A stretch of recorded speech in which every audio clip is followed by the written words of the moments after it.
All characters and events in Uncle Jake production, even those based on real people, are entirely fictional. All cult voices are impersonated. Poorly. The following production might contain coarse language and mature content. Parental discretion is advised. This should not be viewed by anyone.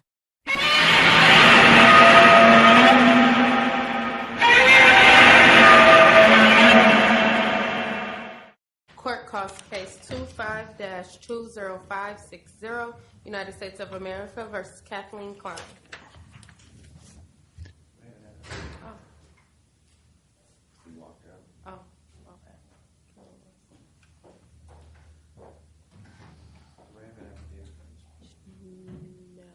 She hasn't.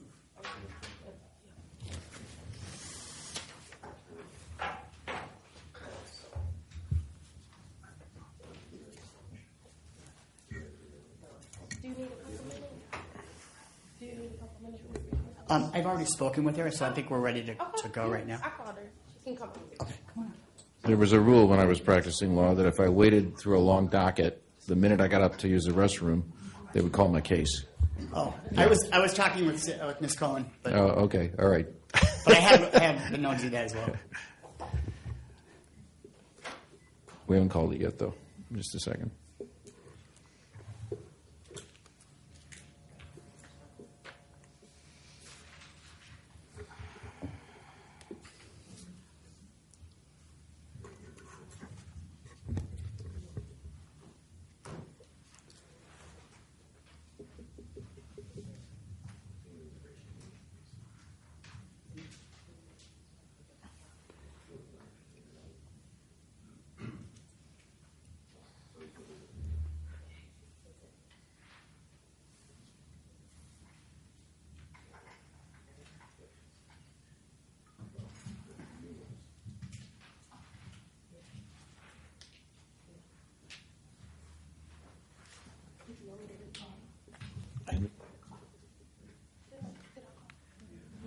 She called it. She called it so well I didn't catch it.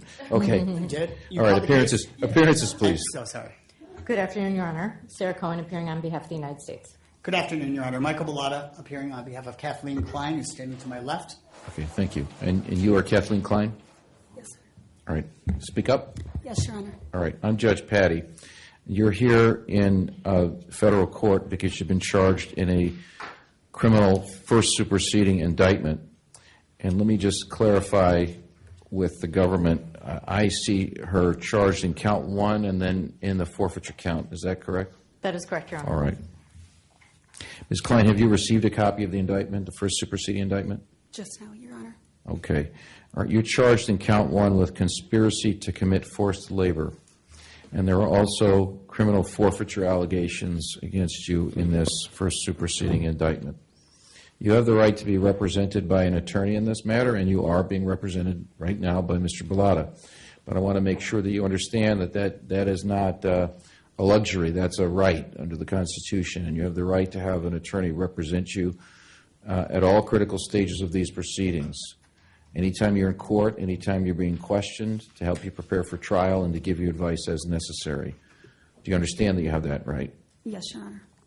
And if at some point you cannot afford an attorney, you should tell the court that, and the court will appoint counsel for you. Do you understand that? Yes, Your Honor. Okay. You also have the right to remain silent. You do not have to make any statements or answer any questions or give any testimony in this case. You can refuse to do all of those things.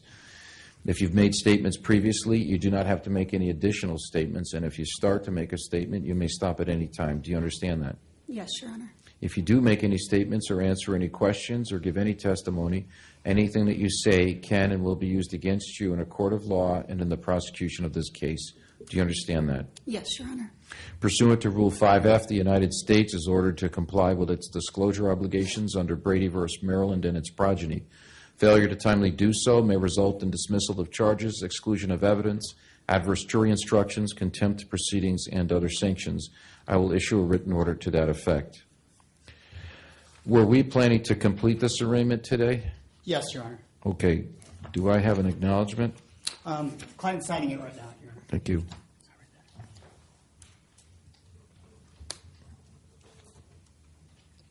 Sorry, that was on.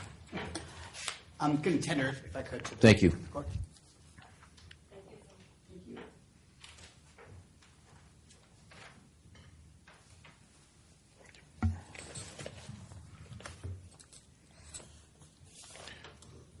All right, Ms. Klein, I've just received a document called the Defendant's Acknowledgement of First Superseding Indictment, and it has your name on the bottom of the first page and a signature over your name. Is that your signature? Yes, Your Honor. Did you sign that today? Yes, Your Honor. By signing that document and giving it to the court, you're representing to me that you have received the first superseding indictment, that you've read it, that you understand the charges, and that you understand the potential penalties that you face if you're to plead guilty or be found guilty. Is that what you want me to understand? Yes, Your Honor.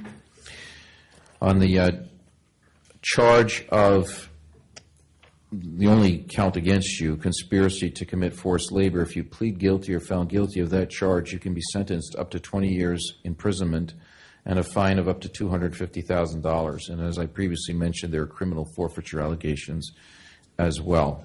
I'm going to ask your attorney what he'd like me to do. Your Honor, my client would stand mute and waive formal reading of the first superseding indictment. Okay, the court will enter a plea of not guilty on her behalf. That completes the arraignment. What is the government's position with respect to bond? Your Honor, defense counsel and I communicated regarding bond before today's proceeding.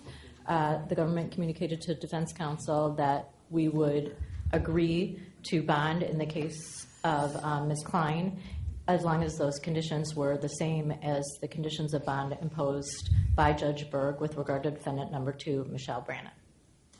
Okay, and pretrial, has they been in this conversation? Yes. Good afternoon, Your Honor. Andrea Peschke on behalf of Pretrial Services. I haven't had an opportunity to interview the defendant as well. Would you like me to go over her information first? Yes. Thank you, Your Honor. Again, Andrea Peschke on behalf of Pretrial Services. I had an opportunity to speak with the defendant, and her information was verified with her mother, Ms. Helen Woods. The defendant is 53 years old. She was born in Trenton, Michigan, and does report being a lifelong Michigan resident. She currently resides with her mother, Helen Woods, and her 3 adult daughters at a residence owned by Helen Woods in Riverview, Michigan, since 2013. She did indicate that in this home there are 2, potentially 3 firearms, as 2 of her daughters possess concealed pistol license. However, she did indicate that these weapons would be able to be relocated if required by the court. Her additional ties to the area include 2 adult siblings who reside in Flat Rock and Brownstown, Michigan. She did indicate that her father passed away in 2013. The defendant did report possession of a U.S. passport which is expired. She advised she brought it with her on today's date, and she did report prior international travel to Scotland, Israel, Greece, Italy, Korea, and Japan. I've been to all those places except Korea. The defendant advised that she has been unemployed since August of last year. She did previously report serving as a pastor for a ministry since approximately 2017. Currently, she states she is financially supported by alimony received from her ex-husband. The defendant has 1 prior conviction on file, that being for a 2014 misdemeanor OWI out of Riverview, Michigan. Otherwise, again, no prior criminal contacts. She does pose a risk of flight with regard to the offense charged, the possession of an international travel document, and her prior international travel, and could be seen as a danger to the community based on the nature of the instant offense. However, we do believe conditions can be imposed in order to minimize these risks. Your Honor, I can proceed with those conditions. Yes, please. And are you aware of the conditions that defendant number 2 had for comparison? I am, Your Honor. I used those. I had to modify a couple as they were specific to the individuals. But they're basically the same? Yes. Okay, then please go over them. We are recommending release on a $10,000 unsecured bond with the conditions that she report as directed to pretrial services, that she surrender any passport, enhanced identification, or international travel documents immediately to pretrial services, and that she not obtain a passport, enhanced identification, or any international travel documents, that her travel is restricted to the Eastern District of Michigan unless given previous consent of pretrial services or the court, that she avoid all contact directly or indirectly, including but not limited to any co-defendants, any person who is or may become a victim, any witnesses in the investigation or prosecution, and then under subset BB, in addition, with co-defendant 2, the additional condition is avoid any contact directly or indirectly with any person associated with the Kingdom of God Global Church, KOGGC, formerly known as Joshua Media Ministries International, JMMI, except for the following individuals, that being Helen Woods, who is the defendant's mother, Kelsey Klein, Kayla Klein, and Carly Klein, whom are the defendant's children. That the defendant reside at the bond address, and any changes in residence must be pre-approved by pretrial services. That she not possess a firearm, destructive device, or other dangerous weapons, and that she remove all firearms, destructive devices, or dangerous weapons from her bond address and provide verification within 48 hours.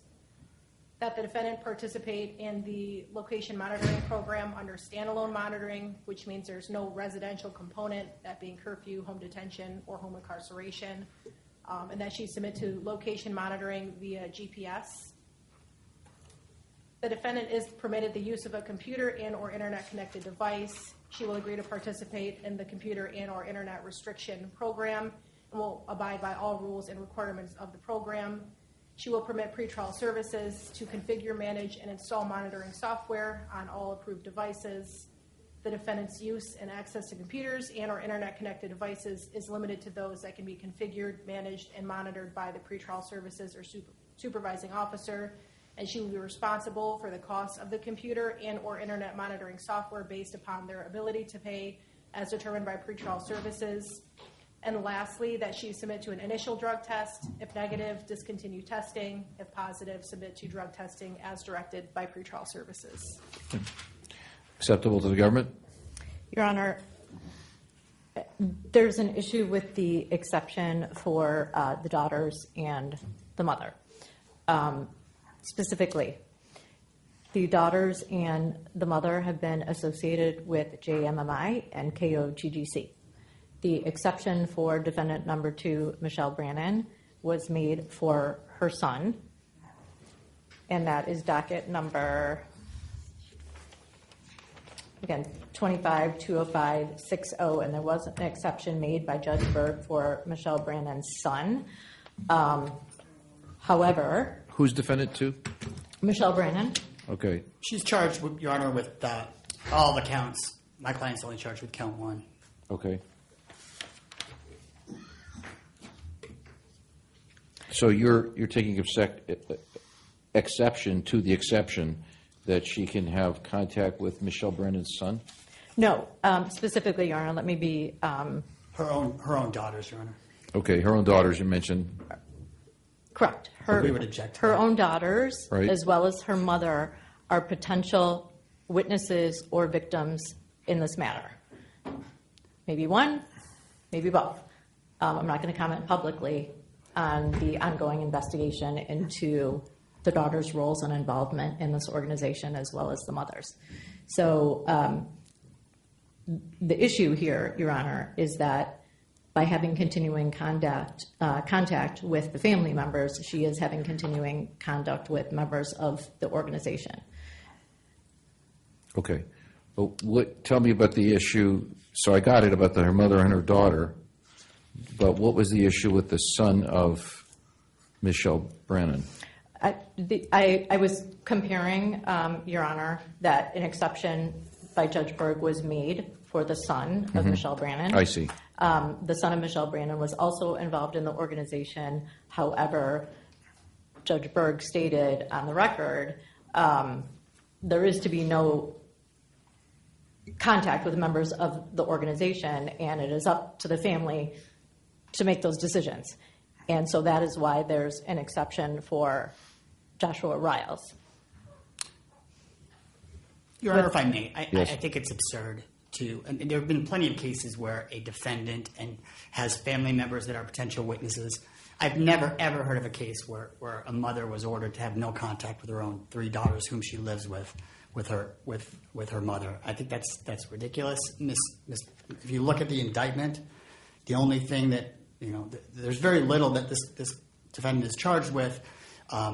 There's allegations that she threatened, or she said that someone should eat a peanut butter and jelly sandwich because they weren't raising enough money as opposed to what they would normally eat. This is not a case where she's any kind of severe danger to anybody, let alone trying to prevent her from having a normal relationship with her daughters because it poses some risk to the government's case. I think it's absurd. It's an overreach. I would just ask that if Ms. Cohen would like to bring that up in front of Judge Berg, and maybe, because I don't know what the situation was with Ms. Brandon's son, I don't know whether she lived with him. I don't know how hard or easy it was to separate them. In this case, my client would be homeless if she couldn't continue living where she is now. That's where she lives, and those are her daughters. So I don't think there's been any showing or any reason that this very, very unusual condition be imposed. So I would oppose that. But all the other ones we're agreeing to, and we're being as cooperative as possible, Your Honor. Well, here's what I'm going to do, and I've done it before because I've had this request I think one other time before. I'm not going to put a bond condition that someone can have contact with their own mother and daughters. I mean that sounds draconian to me. But what I am going to do is order that you may not discuss anything about this case with them. And let me just say, you never know who's talking to the government. So you think that, because it's your daughter, you can talk to her and violate my order. You never know if your daughter's talking to the government or if there's some other way that things will be revealed. So you need to keep your conversation to family matters not involving this case. Do you understand? Yes, Your Honor. I'm sensitive to this issue, but I'm also intending to see my bond conditions obeyed. I understand, Your Honor. Okay. Your Honor, Yes. I want to be clear for the record. The government at no time is intending to separate any defendant from their family members. That is not the intent here. The intent here is to avoid contact with potential witnesses, potential victims, and any intimidation or harassment of any potential witnesses or potential victims, not just the daughters and the mother. I get that.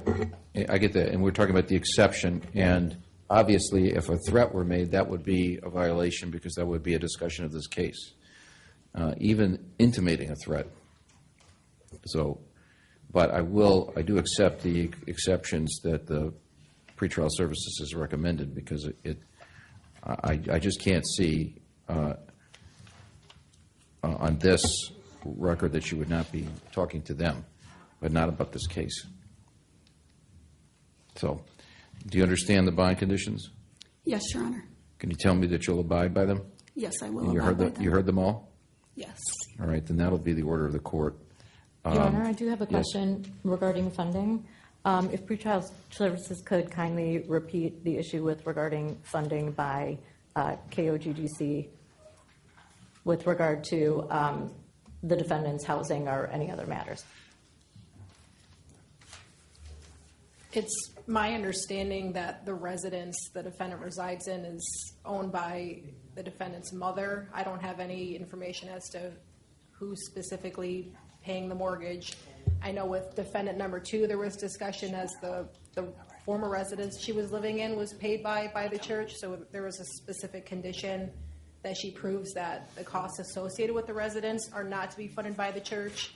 I don't know the applicability to this individual. Your Honor, my client's mother, Helen Woods, I'm told, owns the house outright. There's no other owner. There's no payments on a note, bank note. Okay. Satisfied? Yes, Your Honor. The government would ask that an additional condition be that Kathleen Klein not receive financial support from any members within the organization. If the court wishes to carve out exceptions for, I'll just stand by that, Your Honor. We're asking that that Kathleen Klein not be supported financially by members of the organization. Again, we're not restricting financial support by other individuals outside of the organization, but financial support by members within the organization. Was that a condition for defendant 2? Yes. Mr. Bellotto? Absolutely oppose that, Your Honor, and the reason being that number one, a defendant has a right to counsel of choice under the Sixth Amendment, and if she's able to have a GoFundMe just like anyone else, she should be able to do that. And if members, first of all, practically, how could you tell whether somebody who gave is a follower of the church? This church has members throughout the world, so she wouldn't know. Number two, imposing that duty upon her to differentiate who's providing the money, whether they're providing it, because of for some other purpose. But Your Honor, it would make sense. This would make sense if the government said they cannot use any funds currently possessed by the church, because those funds are somehow tainted by the forced labor charges, right? That would be like tainted money. Mm-hmm. So that all that money, maybe they could say, but as far as I know, I don't know if they've seized it, but if they've seized it, then certainly that money cannot be used. But to say that somebody that any person who thinks that my client's being unfairly charged can't contribute to her defense, I think that violates rights on multiple levels. First, my client's Sixth Amendment right, as I mentioned, her due process rights. She's being treated differently than other defendants in limiting how she can raise money for her defense. And also those givers, it would be an unconstitutional order, I think it is. I don't think Judge Berg's, honestly, order is constitutional, because he's refraining people from donating, essentially, when it's their right under the First Amendment to give money to as we know from the Supreme Court's decisions. So I don't think that that's even a legal order, and I think it's going to be challenged. So at this stage, I would say that Ms. Cohen can raise this at a later date, but I don't think there should be any limitations on funding, on who she can receive funding by. The government can seize assets that are tainted. It can prevent money from being used. The court can order that no illegal money be used. That's perfectly fine. But people giving money out of the goodness of their heart to help somebody in trouble, I don't think that there's any place in court orders for that kind of order, Your Honor. I'm looking at the bond right now for Michelle Brannon. That's what I should be looking at, right? Correct. Now I'm looking at the original one from October 10th. Is there a more recent version that I should be looking at on the docket? The order setting Judge Berg's conditions order? of release by Judge Berg. Okay. And do you happen to know offhand the docket number? I do not, Your Honor. Okay, hold on. Document number, Your Honor, is 36. Thank you. Thank you. So in response, Your Honor, again, let the government be clear. The government is not suggesting that there be any limitation on the defense of Ms. Klein. The limitation is similar to Ms. Brannon, which is that members of the organization, again, should not have contact with Klein, and financial support of her by members of the organization is contact with her. Well, Mr. Bellotto raised the issue of GoFundMe. I've never heard this issue here before, but GoFundMe donors can be anonymous, can't they? Yes. Right? So, first of all, how would I enforce it? Let's just say I said no donations for people in the church. However, a bunch of them donate anonymously. Then what? I mean, how do I restrict her in that way, practically? So with regard to GoFundMe, Your Honor,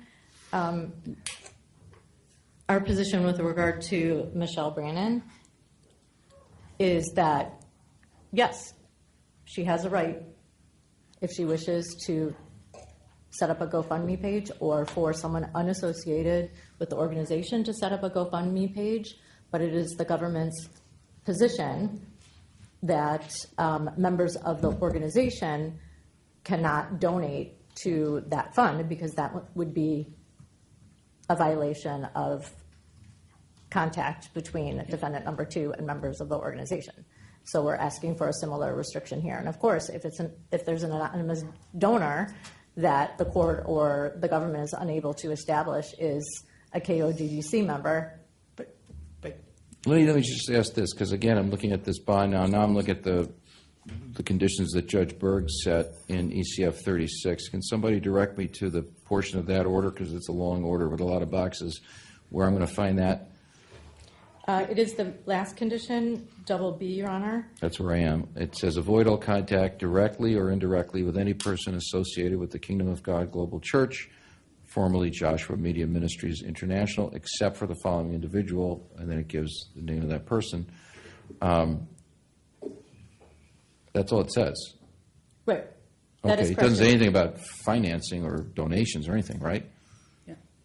That is correct, Your Honor. Okay, so and again, why don't I just keep it at the no contact, and you guys can all, if you can prove that she's getting funding from people of the church, you can bring it to Judge Berg. But right now, it's a hypothetical. But Your Honor, what is the reasoning backing up this desire to prevent people who are associated with the church from giving from their own pockets? What is it? It must be that Ms. Cohn and the government think that they've so brainwashed these people that they're donating to my client's defense and somehow victimizing them. I don't understand the rationale behind it. Maybe you do, and I would love, if you do, if you could let me in on that, because I don't see it. I think it's the government's attempt to limit my client's ability to represent herself, because if she can't afford to pay me, I can't represent her. And the way she could afford to pay me and have the attorney of her choice is if she's able to accept donations. And Ms. Cohn wants to put a limit on it and say only donations that are not from church members. What is the reason for that? There is no reason for that. We're arguing about I mean, you're arguing about a condition I haven't imposed. That's okay? I know, but she's asking you to impose it, and I think that's nuts. And I want to I understand. get it. that, and I'm not going to impose it. How about that? I'm going to All right. impose the condition that she avoid all contact directly or indirectly with any person associated with the exceptions that I've already said. That's perfectly And you acceptable. can both have a great argument in front of Judge Berg We will, I think. if the government can show that she's donated money, and I think it'll be very constitutionally interesting, but I don't think we need to go there today. Okay, we'll Right? avoid it. Okay. At the moment, So- but we'll get there later. Understood, Your Honor. I just want to correct a couple of matters for the record. This organization obtained, as alleged in the first superseding indictment and the original indictment, over tens of millions of dollars as a result of forced labor of these individuals. And so the issue is any of that money being used to support any of the defendants? So again, the government is not commenting or seeking to restrict the ability of individuals who wish to support Kathleen Klein. We would not do that. We understand, and we're not trying to restrict that. What we are asking is that any funds that were obtained as the result of forced labor of any of these victims is not used to support defendant number 2 or defendant number 3. Well, the government has. That's a different- Hold that's on, different. don't interrupt. The government has some options, right? First of all, the government can seize those assets. Okay, that's the first thing. Second of all, if the government doesn't seize the assets or hasn't gotten them all, but can show that they're of ill-gotten gain and there's some laundering going on, that's another charge. You got those tools in your toolbox. Right. But right now, I'm not going to impose a bond condition that is A, a pure hypothetical, B, requires, it's too hypothetical to say that's, I'm putting no contact, direct or indirect. And I'm, as you might imagine, very wary of conditions that will deprive someone of a defense, which, whether donating money is the same as contact, it's a stretch, to say the least. And, of course, the Bail Reform Act says the least restrictive conditions, which I intend to impose. So that's the ruling of the court. Thank you, Your Honor. Could you tell me that you'll abide by all the bond conditions? Yes, Your Honor. All I right. will. You need to sign the bond, and I'll sign the necessary papers for your release. This is on an indictment. I don't think there's anything further. Is there, Ms. Cohen? No, Your Honor. All right. Anything further? No, thank you, Your All Honor. right. Thank you. I'm ready. Court calls case 25-2. I'll have a hamburger, for which I will gladly pay you Tuesday.